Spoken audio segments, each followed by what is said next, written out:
Price Lord brothers and sisters, கர்த்தர் ஸ்தோத்திரம். இன்றைய நாளின் இந்த வார்த்தை உங்களோடு பகிர்ந்து கொள்வதற்காக நான் மகிழ்ச்சி அடைகிறேன்.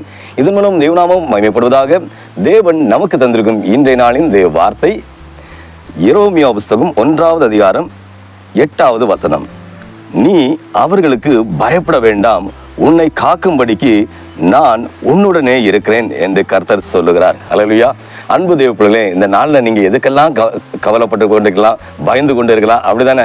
ஏதோ ஒரு காரியத்தை, அதையோது படிக்கிற விஷயமா இருக்கலாம், இல்லை வேலை விஷயம், ஏதோ ஒரு விஷயம் உங்கள் கண்ணுக்குள்ள ஒரு வியாதி, போராட்டம், பிசாசின் தந்திரங்கள், எதுலையோ ஒரு இல்லை ஏதோ ஒரு மனுஷனை பார்த்து, ஏதோ மனுஷியை பார்த்து, ஏதோ ஒரு அதிகாரத்தில் உள்ளவங்களை பார்த்து எப்படியும் நீங்கள் பயந்து கொண்டு இருக்கீங்க, அப்படிதானே? தேவ ஆண்டவர் சொல்லுகிறாரு.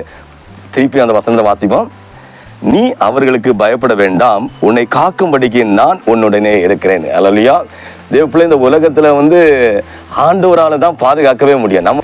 நான் ஒரு கேள்விப்பட்ட ஒரு விஷயம், ஒரு பையன் ரொம்ப எஜுகேட், நல்லா படிக்க பையன், வெளிநாட்டுல அவனுக்கு சேலரி 4 லட்சமா 5 லட்சமா சேலரி வாங்கிட்டு இருக்கான். அந்த பையன் பார்த்துடுங்க, அவங்க அம்மாயை கூப்பிட மாட்டான், நேசிக்க மாட்டான், வேதனைப்படுத்துவான். வீட்டுல வருஷத்துக்கு ஒரு தடவை வீட்டுக்கு வருவான். வரும்போது வீட்டுல இருக்கும் போதெல்லாம் நல்லா குடிப்பான், நல்லா குடிச்சு கெட்ட ஃப்ரெண்ட்ஸ் கூட சுத்திட்டு தெரிவான். அம்மாவை கெட்ட வார்த்தை பேசுவான். ஆனா என்னாச்சுன்னா, பல வருஷமா அவன் என்ன செய்ய, குடிகாரனா இருந்தனால ஃபாரின்ல வெளிநாட்டுல தான் இருக்கிறான், நல்ல சேலரி, ₹1 கூட அம்மாக்கு அனுப்பி கொடுக்க மாட்டான். திடீர்னு ஒரு அம்மாக்கு, அவனுக்கு வெளிநாட்டுல இருந்துட்டு திடீர்னு அம்மாவை கூப்பிடுறான். அம்மா, உங்களை நான் எனக்கு பார்க்கணும் போல இருக்கிறேன் அம்மா, நீங்க வந்தீங்கன்னா ரொம்ப நல்லா இருக்கும் அம்மான்னு அம்மாவா சந்தோஷத்துல இருக்கிறாங்க. பையன் கூப்பிட்டுட்டானேன்னு சொல்லி. ஆனா அந்த பையன் எதுக்கு கூப்பிட்டான்னு தெரியுமா தேவ பிள்ளை? அவனுக்கு அந்த ஒரு கிட்னி பிரச்சனை வந்துட்டு உடனே டாக்டர்ஸ் சொல்லியிருக்காங்க, அப்போ உங்க சொந்தத்துல ஒரு ஆளுக்கு தான் செட் ஆகும்னு சொல்லியிருக்காங்க. இதே மாதிரிலாம் அவனுக்கு உடம்புல பல பிரச்சனை இருக்குது. அதை நினைச்சுதான் சொந்த தாயை கூப்பிட்டு இலவசமா கிட்னி எடுக்கிறதுக்கு. யோசிச்சு பாருங்க. பிள்ளைகள், எல்லா பிள்ளைகளும் ஒரே மாதிரி இருப்பாங்க நம்ம நினைக்கவே முடியாது. அதான் சொல்லுவாங்க, மாம்பூயும் மக்களையும் விசுவாசிக்கிறதுன்னு. எப்ப எந்த பிள்ளைங்களும் நம்ம 100% நேசிக்கும் அப்படி சொல்ல முடியாது. அதே போல எல்லா பெற்றோர்களும் நல்ல பெற்றோர் தான், சில நேரம் பேயா மாறிடுறாங்க, அப்படியே இருக்கிறாங்க பாருங்க. சொந்த பிள்ளைய சொந்த மனைவியை, சொந்த புருஷனை, சொந்த பிள்ளைகளை கொல்லுற சூழ்நிலை எத்தனை நடக்குது. பேப்பர்ல, டிவில, நெட்ல பார்த்துட்டே தானே இருக்கிற செய்திகள்லாம். அப்ப இந்த உலகத்தில் கடைசி காலத்துல போயிட்டு இருக்கு. நாசியில சுவாசம் உள்ள மனுஷனை நம்புவதை காட்டிலும் கர்த்தர் வேதில் பற்றுதலாக இருப்பதனாலும், மனுஷனை நம்பதை காட்டிலும் கடவுளுக்கு மேல நம்பிக்கையாரு. கடவுள் பல 1000 வருஷமா இங்கதான் இருக்கிறாரு. மனுஷன் அடுத்த செகண்ட்ல போயிருவான். எப்ப இருப்பான்னு சொல்ல முடியாது. நாங்க இருப்போம்னு சொல்லுவாங்க, அடுத்த நாள் யாரு இருப்பாங்க சொல்ல முடியாது. அதனால கவனமா இருங்க. இன்னொரு தடவை கூட அதே வசனத்தை வாசிப்போம். ஆண்டவர் சொல்றாரு, நீ அவர்களுக்கு பயப்பட வேண்டாம். யாருக்கு பயப்பட வேண்டாம் ஆண்டவர் சொல்றாரு? நமக்கு விரோதமாக எழும்புகிற ஜனங்களுக்கு விரோதமாக, அதிகாரிகள், ஜனங்கள், பிசாசின் வல்லமைகள், பயத்தின் ஆவிகள், பொல்லாத ஆவிகள், இதெல்லாம் எப்படி வருது?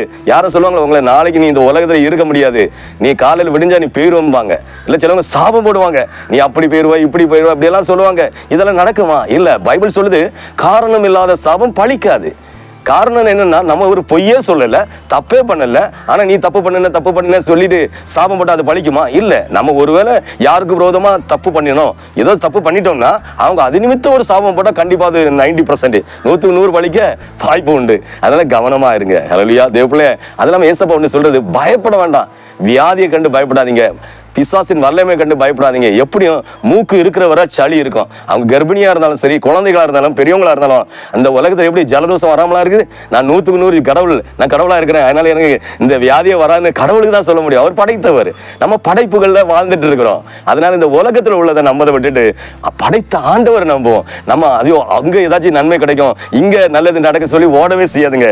ஆண்டவர் நன்மை உங்களை நல்லத காரியம் செஞ்சாதான் உண்டு தவிர, இந்த பூமியில எந்த மனுஷனும் நன்மை செய்ய மாட்டான். ஒருவேளை நன்மை செய்யணும் வாக்கு கொடுக்குறாங்கன்னா, உங்க பேக்ரவுண்டுல ஏதாவது ப்ராப்பர்ட்டி இருக்குதா, இல்ல உங்களை வேலை வாங்க முடியுமா, உங்க சரீரம் நல்லா இருக்குதா, அதை யூஸ் பண்ண முடியுமா, இல்ல உங்க மைண்டை யூஸ் பண்ண முடியுமா, உங்க ப்ராப்பர்ட்டி தான் இருக்கா, வீடு இருக்கா, ஏதோ யோசிச்சுதுன்னா ஹெல்ப் பண்ணுவாங்க.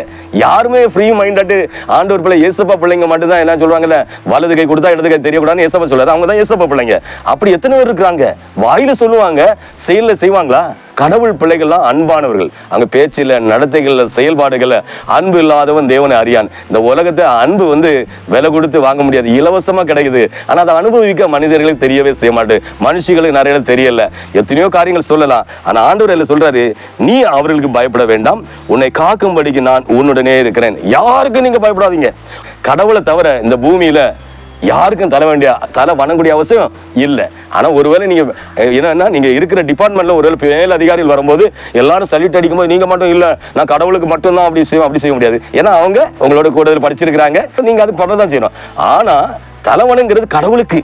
மேன்மையான உயர்வு அவங்கள காட்டிலும் கொடுக்கறது கடவுளுக்கு தான். ஏன்னா அமெரிக்கா ஜனாதிபதி ஆபிரகாம் லிங்கன் என்ன செஞ்சாருன்னா, அவரை பார்க்குற ஒரு பிரதமர் பக்கத்து நாட்டிலேருந்து வந்திருக்கிறாரு. அவர் சொல்றாரு, ஆபிரகாம் காலையில் 5 மணிக்கு அவர் வந்து சொல்றாரு, அவர் எங்க இந்த ஜனாதிபதி எங்கன்னு கேட்கறதுக்கு அவர் பார்த்தா அவர் சொல்ற இல்ல, அவர் 4 மணிக்கு இந்த உலகத்திலே பெரிய ஒரு ஆள் இருக்கிறாரு. அப்படியா, நம்மள எல்லாம் அவர் இந்த உலகத்துல அப்படி பெரிய ஆள் இருக்காங்களா, அவரை தான் மீட் பண்ணாம போக மாட்டாரு. யாருன்னா அவர் தான் ஏசப்பா. ஏன்னா அவங்க இந்த ஆபிரகாம் லிங்கன் காலையில் அவங்க அம்மா சொல்லுவாங்களா, மகனே இந்த உலகத்துல நீ காலையில 4 to 5 மணிக்கு யாருக்கும் டைம் கொடுக்காத, அங்க ஏசப்பட்ட பிரேயர் பண்ணு, இந்த ஜனங்களை எப்படி வழி நடத்தணும் நீ ஜெபிக்கணும் சொன்னாலும் அவர் கேட்கவே மாட்டாராம். என்னைக்கு அவங்க அம்மா இறந்தாங்களோ, அப்பா இறக்கும் போது அவருக்கு தெரியல, அம்மா இறந்தாங்களோ அன்னைக்கு தான் அவர் என்ன செய்யறாரு, பைபிளை படிக்க தொடங்குறாரு. அன்னையில இருந்து 4 மணி to 5 மணிக்கு இந்த உலகத்துல யாரும் வந்தாலும் டைம் கொடுக்க மாட்டாரு. அது ஆண்டவருக்கு முதலிடம். அதான் கடவுளுக்கு பயபக்தியோட இருக்கணும். அதான் நீங்க என்ன எடுத்துக்கிட்டீங்களா, யாரை எடுத்துக்கிட்டாலும் ஆண்டவருக்கு ஊழியம் செய்யறவங்க அநேகர் ஏழைகளா இருக்கிறாங்க, கஷ்டப்படுறாங்க.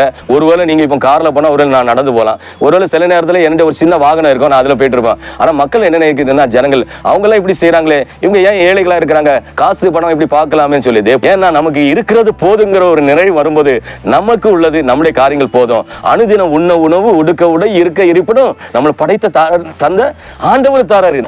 சிலவங்க பலவீனமா இருப்பாங்க, வியாதியின் மத்தியில இந்த ஊழியத்தை செய்வாங்க. அது அவங்கள ஆண்டவர் அழைப்பு. சிலவங்க பல லட்சங்களை இழந்து, பல கோடிகளை இழந்து ரொம்ப கஷ்டப்பட்டு அதுக்கு தான் ஜீசஸை ஃபாலோ பண்ணுவாங்க. அதுவரை ஜீசஸை யாரு சொன்னாலும் அவங்க தலையில ஏறவே ஏறாது. ஏன்னா அவங்க கடவுள் ஆராய்ச்சியாளர்கள், பல கடவுளை தேடிட்டே இருப்போம். முடிவு ஜீசஸ் தான் வரணும், ஆனா யாரும் ஏற்றுக்கொள்ள மாட்டாங்க. நாங்களும் அதே மாதிரிதான் பல இடங்களை பல கோடிகளை தேடிட்டு தான் கடைசி இனி எங்களால் முடியாது, இனி முடிஞ்சு இனி சாகதான் போடுங்கும் போது நான் இருக்கிறேன், நீ பயப்படாத, கலங்காத, நான் உன் தேவன் ஆண்டவர் வெளிப்படுத்தினால தான் நாங்க இந்த நாள் இந்த இடத்துல இருக்கிறோம். அவர் எளியவனை குப்பையிலிருந்து உயர்த்துகிற ஆண்டவர். அதனால நீங்க கவனமா இருங்க, யாரையும் அற்பமா நினைக்காதீங்க. உதாரணத்துக்கு ஆபிரகாம் லிங்கன் ஒரு செருப்பு தைக்கிற ஒரு தொழிலாளிக்க மகன், ராஜா, அவர் எந்த ராஜா அபிஷேகத்தை பெற்றார், எங்க ஜனாதிபதியா மாறினாரு. அதனால எல்லாரும் ஒரே ஸ்தானத்தில் இருப்போம் நம்ப முடியாது.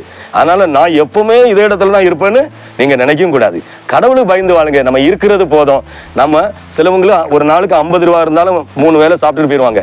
சிலவங்களும் 50 கோடி இருந்தாலும் அவங்களால சில கப்பலில் போய் சொல்லுவாங்க, சில சாப்பாடு கூட சில இடங்களை பார்க்கும்போது இதை தான் நான் சாப்பிடுவேன், இதை தான் சாப்பிட மாட்டேன்பாங்க.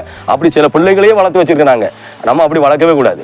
நம்ம பிள்ளைகளை எப்பவும் சொல்லுகிறத அது செய்யணும். அதுக்கு கடவுளுக்கு தேவ கிருபை அனுக்கிரகம் நமக்கு தேவை. ஹல்லேலூயா. அதனால எதை குறிச்சும் பயப்படாங்க. பிள்ளைங்க வாழ்க்கை குறித்து பயப்படாதீங்க, பிள்ளைகளை குறித்து பயப்படாதீங்க, மனைவி புருஷனை குறித்து, அம்மா அப்பா ஆச்சு அவங்களை கூட பயப்படாது. ஆண்டவர் நம்மளை படைத்தவர் ஆண்டவர், ஆனால் அவரு நம்முடைய எல்லா காரியத்தையும் பார்த்துக்கொள்வாரு.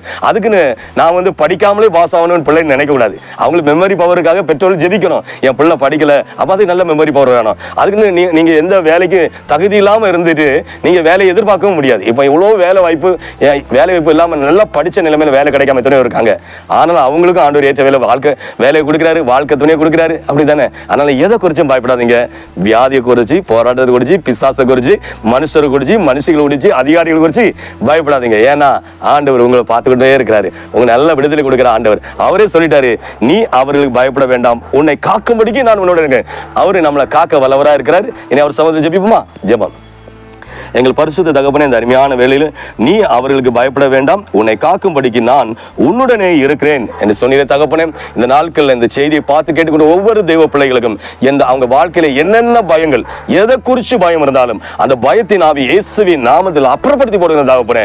ஆண்டவரே, வார்த்தை சொன்னியப்பா, நான் உன்னை காக்கும்படின்னு சொன்னியப்பா. இந்த ஜனங்களை காத்து வழி நடத்துவீராக, உங்க குடும்பங்களை காத்து கொள்வீராக, உங்க தாய் தகப்பனை காத்து வழி நடத்துவீராக. ஒரு புருஷனை, மனைவியை, பிள்ளைகளை, அந்த தகப்பனை, தாய்மார்களை, சொந்த பந்தங்களை காத்து நீர் வழி நடத்துவதற்கு நன்றியோடு துதிக்கிறோம். ஸ்தோத்திரம் தகப்பனே.